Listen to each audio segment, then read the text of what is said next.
देश के 3 राज्यों में आज लोकतंत्र का सबसे बड़ा उत्सव देखने को मिल रहा है। मध्य प्रदेश, बिहार और गुजरात की 3 विधानसभा सीटों पर उपचुनाव हो रहे हैं।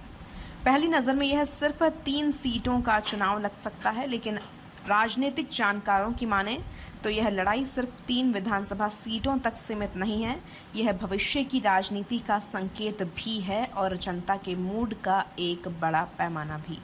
मध्य प्रदेश की दतिया विधानसभा सीट, बिहार की बांकीपुर विधानसभा सीट और गुजरात की मांजलपुर विधानसभा सीट पर सुबह 7 बजे से मतदान जारी है।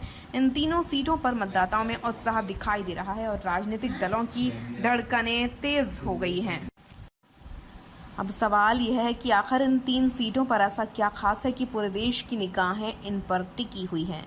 आइए आपको पूरी कहानी विस्तार से बताते हैं। मध्य प्रदेश, बिहार और गुजरात में विधानसभा उपचुनाव ने राजनीतिक हलचल तेज कर दी है। मध्य प्रदेश की दतिया सीट, बिहार की बांकीपुर सीट और अब गुजरात की मांजलपुर सीट पर हो रहे चुनावों को लेकर राजनीतिक दलों ने पूरी ताकत झोंक दी है। इन सीटों पर सुबह 7 बजे से मतदान शुरू हुआ और शाम 6 बजे तक मतदान जारी रहेगा।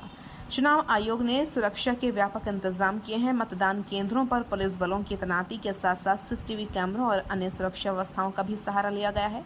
तीनों सीटों में सबसे ज्यादा मतदान मध्य प्रदेश की दतिया विधानसभा सीट पर दर्ज किया गया। दोपहर 1 बजे तक यहां 48.91% मतदान हो चुका था। इससे पहले सुबह 10 बजे तक 16.33% मतदान दर्ज किया गया था। बरौदी मतदान केंद्र संख्या 219 पर 28.42% मतदान हुआ, जबकि चिरूला क्षेत्र में लगभग 19% मतदान दर्ज किया गया। दतिया विधानसभा सीट पर कुल 2,20,344 मतदाता अपने मताधिकार का प्रयोग कर रहे हैं। इनमें 1,16,088 पुरुष और 1,04,246 महिला मतदाता शामिल हैं। इन सीट पर कुल 21 उम्मीदवार चुनावी मैदान में हैं। दतिया विधानसभा सीट पर दोपहर 1 बजे तक 48.91% मतदान दर्ज किया गया। यह आंकड़ा इस बात का संकेत देता है कि यहां मतदाताओं में जबरदस्त उत्साह देखने को मिल रहा है। सुबह 10 बजे तक यहां 16.33% मतदान दर्ज किया गया था। बरौदी मतदान केंद्र संख्या 219 पर 28.42% मतदान हुआ, जबकि चिरूला क्षेत्र में लगभग 19% मतदान रिकॉर्ड किया गया। यहां मतदान सुबह 7 बजे शुरू हुआ था और शाम 6 बजे तक जारी रहेगा। दतिया विधानसभा सीट बुंदेलखंड और चंबल क्षेत्र की सबसे चर्चित और हाई प्रोफाइल सीटों में गिनी जाती है। इस सीट पर कुल 2,20,344 मतदाता अपने मताधिकार का इस्तेमाल करेंगे। इनमें 1,16,088 पुरुष और 1,04,246 महिला मतदाता शामिल हैं। यहां कुल 21 उम्मीदवार चुनावी मैदान में हैं। दतिया की लड़ाई इतनी खास क्यों है? दतिया सीट पर भारतीय जनता पार्टी ने आशुतोष तिवारी को मैदान में उतारा है। यह उनका पहला चुनाव है। दूसरी तरफ कांग्रेस ने अपने अनुभवी नेता कुंवर घनश्याम सिंह पर भरोसा जताया है। खास बात यह है कि घनश्याम सिंह 7वीं बार चुनावी मैदान में उतरे हैं।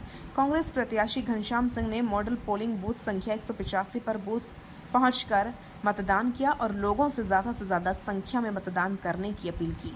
दतिया सीट पर उपचुनाव क्यों हो रहा है? यह सवाल भी बेहद अहम है। दरअसल कांग्रेस विधायक राजेंद्र भारती को धोखाधड़ी के एक मामले में दिल्ली की अदालत ने 3 साल की सजा सुनाई थी। इसके बाद अप्रैल महीने में उनकी विधानसभा सदस्यता समाप्त कर दी गई। यही वजह है कि इस सीट पर उपचुनाव कराया जा रहा है। अब रुक करते हैं बिहार की राजधानी पटना की और बिहार की बांकीपुर विधानसभा सीट इस समय पूरे देश में चर्चा का विषय बनी हुई है। दोपहर 1 बजे तक यहां लगभग 20.01% मतदान दर्ज किया गया। इस सीट पर कुल 422 मतदान केंद्र बनाए गए हैं और लगभग 3,79,000 मतदाता अपने मताधिकार का प्रयोग करेंगे। लेकिन सबसे ज्यादा चर्चा जिस नाम की हो रही है वह है जन स्वराज पार्टी के संस्थापक प्रशांत किशोर। प्रशांत किशोर ने चुनावी रणनीतिकार के तौर पर अपनी अलग पहचान बनाई थी, लेकिन अब वे खुद चुनावी मैदान में हैं। उनके सामने भारतीय जनता पार्टी के उम्मीदवार नीरज कुमार सिन्हा और राष्ट्रीय जनता दल की उम्मीदवार रेखा गुप्ता मौजूद हैं। सीट के खाली होने की कहानी भी काफी दिलचस्प है। बांकीपुर के विधायक नितिन नवीन अप्रैल महीने में राज्यसभा के लिए निर्वाचित हो गए थे।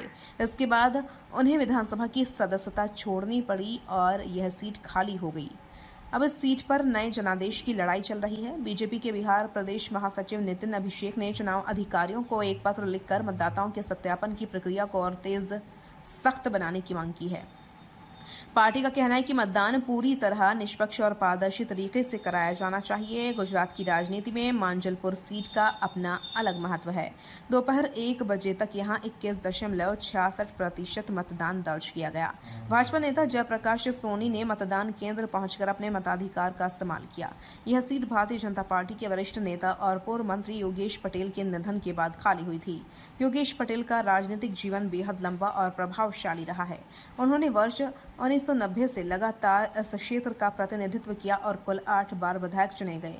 बीजेपी के लिए क्यों महत्वपूर्ण है मांजलपुर? साल 2008 में परिसीमन के बाद यह सीट अस्तित्व में आई थी और तब से यहां बीजेपी लगातार जीत दर्ज करती रही है। ऐसे में इस बार भी पार्टी के सामने अपनी खास साख बचाने की चुनौती है। इन तीनों सीटों के चुनावी नतीजों पर सिर्फ स्थानीय नेताओं की नजर नहीं है, बल्कि राष्ट्रीय स्तर के नेता भी इन परिणामों पर नजर बनाए हुए हैं। मध्य प्रदेश में बीजेपी और कांग्रेस की प्रतिष्ठा दांव पर लगी हुई है। बिहार में प्रशांत किशोर के राजनीतिक भविष्य की परीक्षा हो रही है। गुजरात में बीजेपी अपने मजबूत किले को बचाने की कोशिश कर रही है। 3 अगस्त को आएगा फैसला। मतदान समाप्त होने के बाद 3 अगस्त को मतगणना होगी और उसी दिन यह साफ हो जाएगा कि जनता ने किसे अपना प्रतिनिधि चुना है। लेकिन इतना जरूर है कि इन 3 सीटों के परिणाम आने वाले समय में राजनीतिक दलों की रणनीतियों को प्रभावित करेंगे। फिलहाल दतिया, बांकीपुर और मांजलपुर की चुनावी तस्वीर धीरे धीरे साफ हो रही है। हर दल अपनी जीत का दावा कर रहा है, लेकिन अंतिम फैसला जनता के हाथों में है। क्या दतिया में सत्ता बदलेगी? क्या बांकीपुर में प्रशांत किशोर या नया इतिहास रच पाएंगे? क्या मांजलपुर में बीजेपी अपनी बादशाहत बरकरार रख पाएगी? इन सभी सवालों के जवाब 3 अगस्त को मिलेंगे।